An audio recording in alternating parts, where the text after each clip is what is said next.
Ito ang Presidential Broadcast Service Radyo Pilipinas. Radyo Publiko ng Bagong Pilipinas para sa Bagong Pilipino. Naghahatid ng mahahalagang balita at impormasyon na guugnay ng pamahalaan sa sambayanan. Tulay sa himpapawid ng serbisyo publiko. Radyo Pilipinas. Radyo Publiko, ang boses ng Pangulo. Sa Iloilo, Radyo Pilipinas. 585 AM. Oras sa Radyo Pilipinas, alas 8:37 sa aga.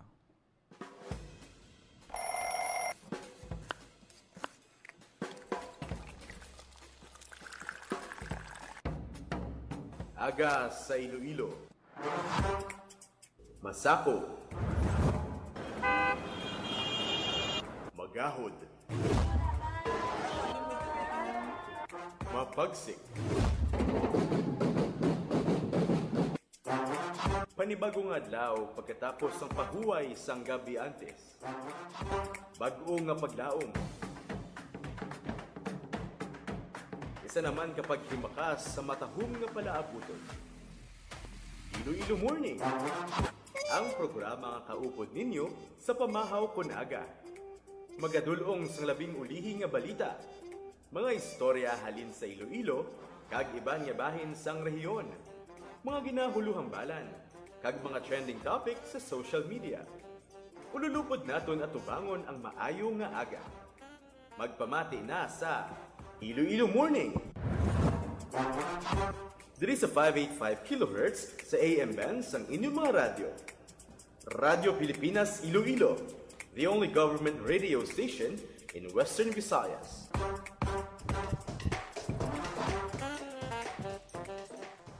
Mayong aga Pilipinas, good morning Western Visayas. Welcome sa Iloilo Morning Program. Subong adlaw sang Martes, katapusan na kitang adlaw sa bulan sang Marso, March 31. Mayong aga, Ems. Mayong aga Jen, maayong aga sa mga tagpalamatin naton nga nagatutok sa Iloilo Morning. Subong nga adlaw sang Martes, petsa 31, bulan sang Marso, tuig 2026. Kamusta ka mo? Subong nga adlaw sang Martes, no? We are down Jen sa last day of March 2026. Kag subong man nga semana, gina sa ulog naton ang Semana Santa para sa simbahang Katoliko. Madamo sa mga pagpanghanda, subong ang mga kasimbahanan, ang mga sites nga sa diin na pagpadulungan sa aton sinima kauturan sa Semana Santa, pati ang mga lugar nga bakasyonan ang aton nga mga terminals ginalauman man nga magasako ini sa subong nga mga inadlaw alin pa sa nagligad nga semana ang uplan biyaheng ayos ginapasiguro gid sa aton siniya nga mga government agencies, no, especially sang LTO, nga ang aton nga mga driver, tanan nga mga empleyado sa sektor sang transportasyon dapat magdoble halong gid, no, para nga mapasiguro naton nga safe ang travel kapag bakasyon sa aton siniya nga mga commuters. Lauman naton nga subong gid ang himungasa sang mga magapauli kag magabakasyon. Kadungan man sa pagbantay naton Jen sa Semana Santa, no, amoy na ang pagbantay man naton sa nagapadayon nga epekto sa energy emergency kung sa diin, no, ang pagsaka sang presyo sang gatong kag subong adlaw sang Martes bo naglabay kita kay nato sa mga gasoline station kag nakit-an naton nga nagsaka liwat ang presyo sang gatong, especially sa may gasolina kag gamay lang ang pagsaka sang diesel kag kerosene. Ti medyo maburo bugat gawa sa aton sini nga mga kauturan. Muna nga gina-remind gid kita sang mga pamaagi sa kung paano magkinot sang enerhiya, sang kuryente, kag bisan sa tubig ha. Nakita naton tong announcement ni Mayor Raisa Chanyas. Bala naton ng Iloilo City every time nga tag-ilinit gani na ya. Di ang krisis hindi lang sa pagmahal sa produktong petrolyo, Pero diri sa Iloilo, may history ginaiya permi nga ti ang tubig bala ginasambot. Kag nagasag-ob-sag-ob kita sang tubig, no? Especially diri sa may Iloilo City, nagapanawagan na aton city government nga magkinot-kinot gid kita sa pag-usar sang tubig. Mayo naman na kon mangin 100 fully operational na ang Halaor Mega Dam para nga mangin consistent kag sustainable ang aton siniya supply sang tubig. Hindi kita sagad kalagaw kung wala mo lang sang purpose kag libot-libot mo lang para nga hindi naman matamaan ang aton sini nga bulsa sa pagsaka sang aton siniyang presyo sang produktong petrolyo kag tanan-tanan man plite kag mga basic nga mga needs naton. Kag nilang tubig ang dapat nga tipigan naton kag i-conserve, no, ang most especially sa kuryente kag mga appliances naton kung wala man lang ginagamit dito sa may Iloilo City Hall, no, kadamo na sa mga measures nga ginpatuman aside sa pagtukod sang na-mention na naton nga Iloilo City Crisis Management Council. Ang pagpatuman man sa Iloilo City Hall sang pila ka measures, no, lakip na dira ang pagpatay sa mga suga kung wala ginagamit during lunchtime. Tapos ang aircon, no, nakibot kita dyan kay sang nagakadto kita to sa may City Hall. Oo. May guard gid nga naga-check sa kada opisina kung ano bala na maintain bala ang required nga temperature sang aircon nga dapat hindi magsaka sa 24 degrees. Tapos dapat by 4 p.m. nakapatay na ang aircon sa mga opisina, no? Kag ang pag-promote man sa paggamit sang hagdan kung ara ka man lang sa first, second, or third floor, no? Ang ining mga tikang ang kabahay nang sa mga ginapatuman nga conservation measures nga may mo man naton sundon sa aton nga panimalay, no?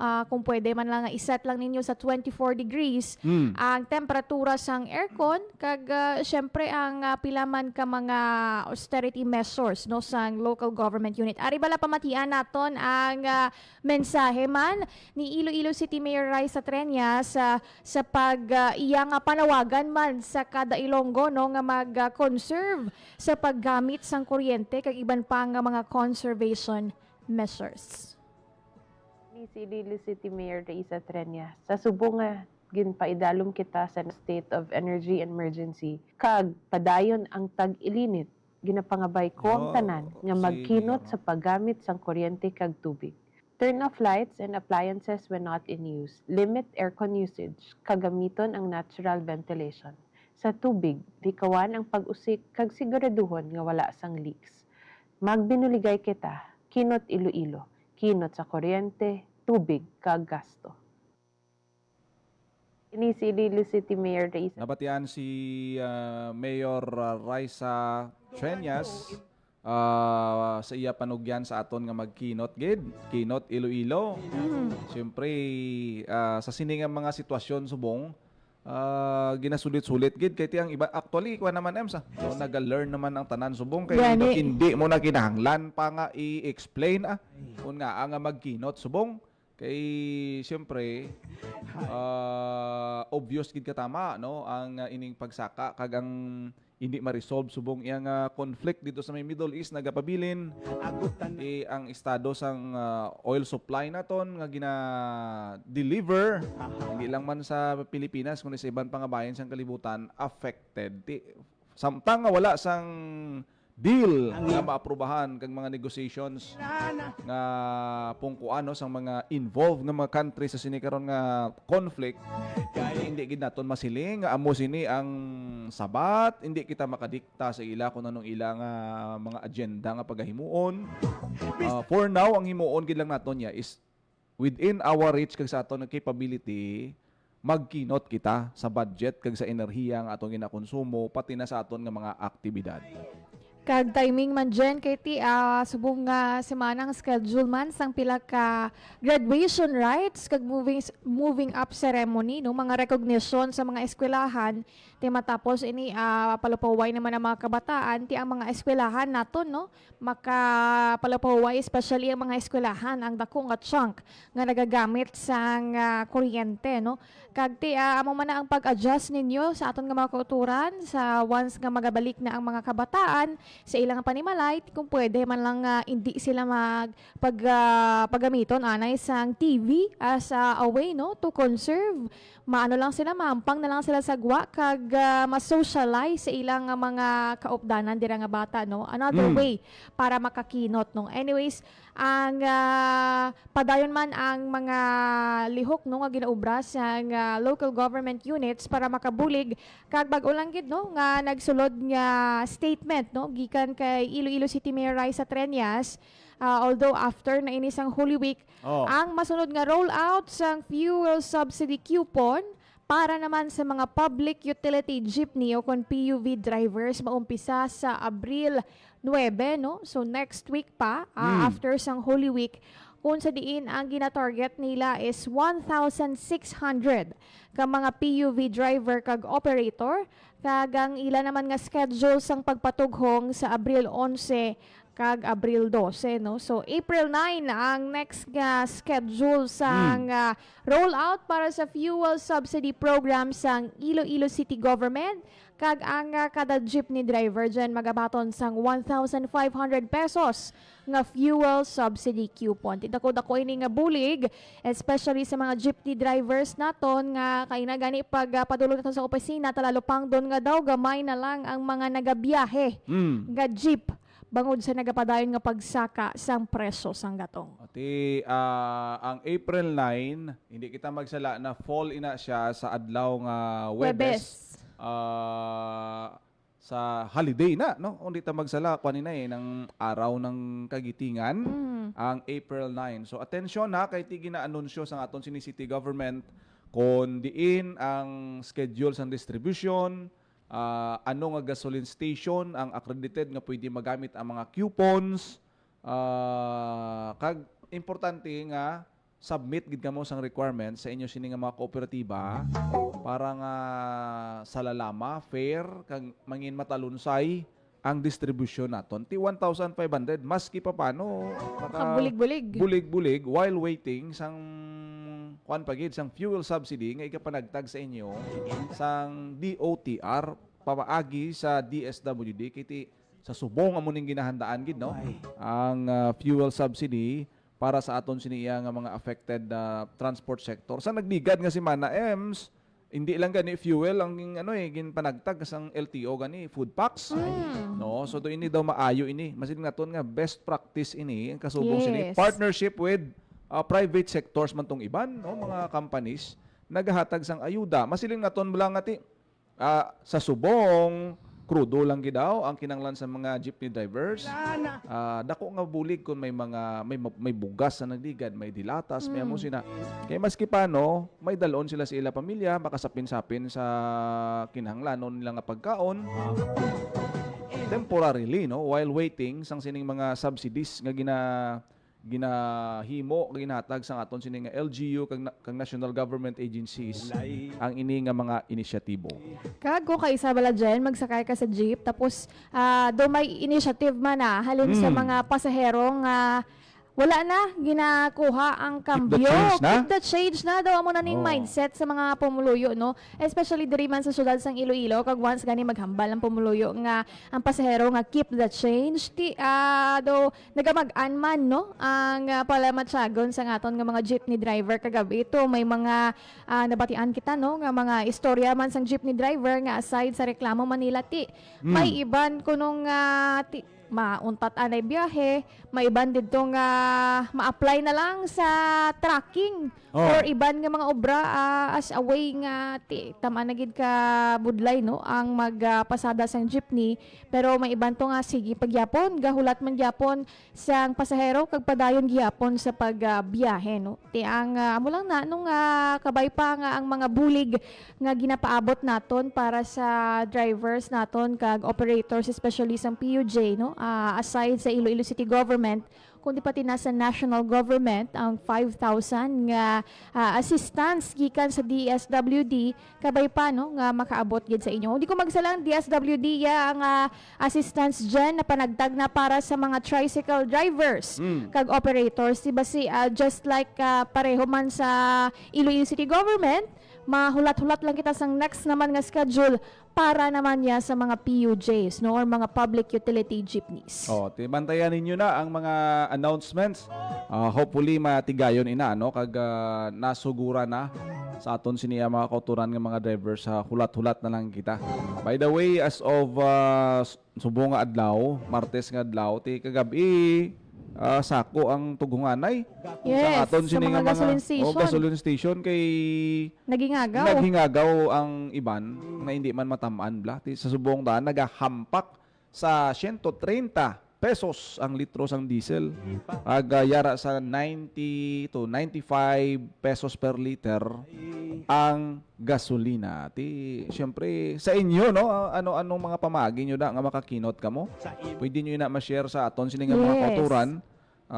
Hindi lang sa fuel consumption, pagidabi no, pag switch off sang aton nga mga hindi malang necessary nga mga equipments, mga appliances.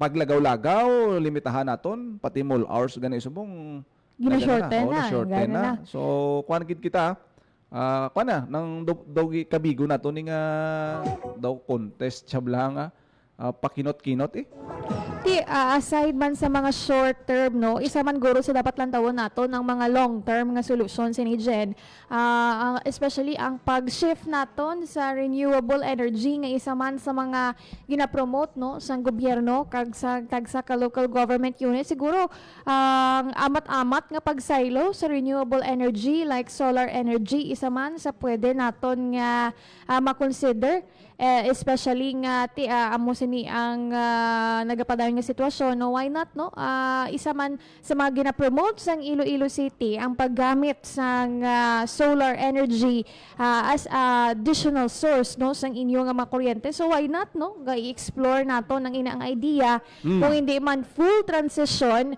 kundi amat-amat nga pag-silo sa renewable energy. Kag sang Sabado lang no, kadamo siyang nag-participate sa Earth Hour kung sa diin dululungan nga ginapatay ang suga kag diri man sa Iloilo City no, mga suga sa plaza, sa mga mayor nga dalanon, pati sa mga simbahan no, nag-cooperate agud mag-upod sa sining Earth Hour kag sining gani sang kung di ko magsala sa DOE no, the record breaking ang na keynote no or nabuhin nga pag energy consumption bangod sa sining partisipasyon.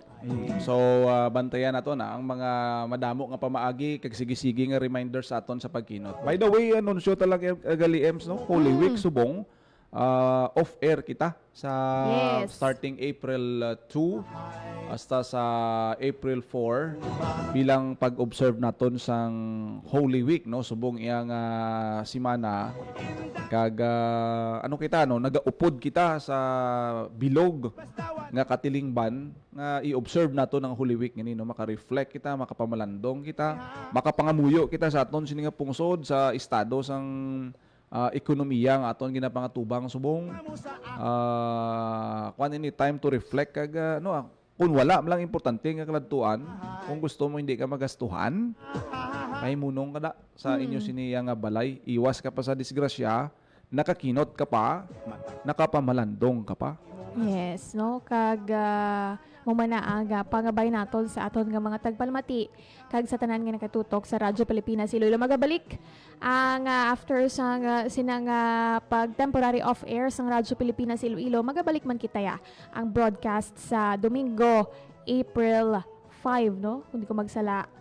para magpadayon no ang broadcast or mag-resume ang broadcast ng Radyo Pilipinas Iloilo sa April 5 Easter Sunday.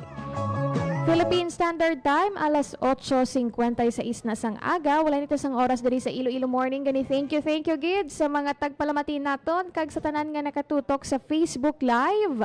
Madamo gid nga salamat sa inyo nga tanan. Sa kinaandan kami ang inyo alagad. Janelle Baclay. Kag Emerson Sagudo, kita ay kitaliwat buwas diri lang sa Iloilo Iloilo Morning. Morning. Ang inyong tulay sa himpapawid ng serbisyo publiko. Ang Presidential Broadcast Service, Radyo Pilipinas, Radyo Publiko. Radyo Pilipinas. Radyo Publiko. Kinilala ng pang-international at prestigyosong Asia Pacific Broadcasting Plus Awards 2025 para sa kategorya ng Government Streaming. Ito ay dahil sa epektibo nitong pagsasanib ng mga tradisyonal na media tulad ng telebisyon, radyo at print para masabayan ang mabilis na pag-inog ng mundo ng digital at social media tungo sa mas epektibong paghahatid ng mahahalaga at napapanahong mga impormasyon sa mamamayang Pilipino. Kinilala rin ang Radyo Pilipinas dahil sa patuloy na pag-akyat ng rating. Ngayon ay matatag sa pang-4 na pwesto sa Mega Manila ayon sa pinakahuling Nielsen Radio Audience Measurement Survey.